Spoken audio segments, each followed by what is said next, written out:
আসসালামু আলাইকুম প্রিয় ভিউয়ার্স, আপনারা সবাই কেমন আছেন? আশা করি ভালো আছেন। আমিও আপনাদের দোয়া ভালো আছি।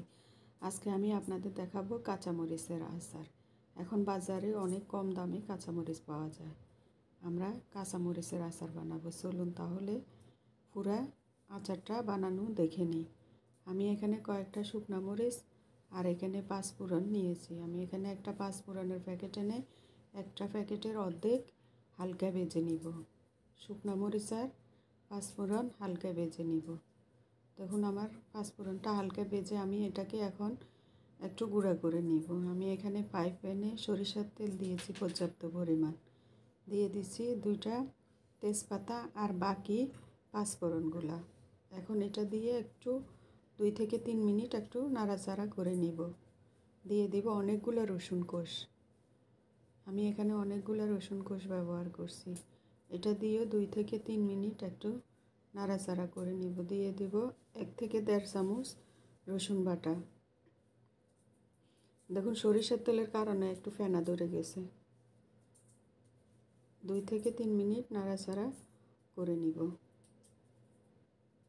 এখন দিয়ে দিব কাঁচামরিচগুলো। আমি এখানে 2 রকমের কাঁচামরিচ ব্যবহার করছি, লাল এবং সবুজ। আমি কখনো কাঁচামরিচের আচার খাই নাই, এখন নিজে বানালাম তো অনেক মজা আচারটা খেতে। এখানে দিয়ে দিব 1 কাপ পরিমাণে চিনি। আমি এখানে চিনি ব্যবহার করছি, আপনারা চাইলে গুঁড়ো ব্যবহার করতে পারেন, কোনো সমস্যা নাই।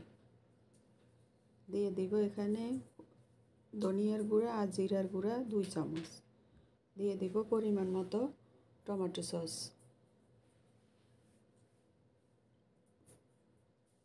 দিয়ে 2 থেকে 3 মিনিট একটু নাড়াচাড়া করে নেব।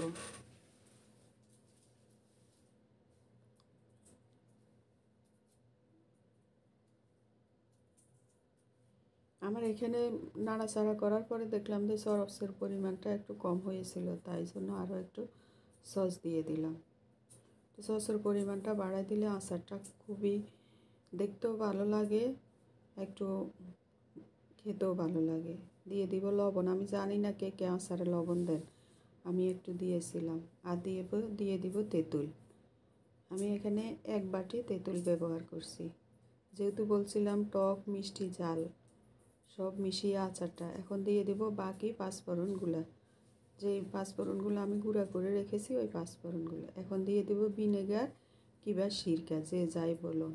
এই সিরকাটা দিলে আচারটা অনেক দিন ভালো থাকে, বছরকে বছর ভালো থাকে, নষ্ট হওয়ার কোনো চান্সই থাকে না। দেখুন আমার আচারটা হয়ে আসছে, কি সুন্দর আসছে, আর ঘনত্বটা দেখুন, অনেক মজার একটা আচার। এই আচারটা ঠান্ডা করে একটা বয়মে সংরক্ষণ করে রেখে বছরের পর বছর খেতে পারবেন। যদি আমার এই আচারের রেসিপি ভালো লাগে তাহলে লাইক কমেন্ট শেয়ার করে দিবেন, ইউটিউবে সাবস্ক্রাইব করে দিবেন।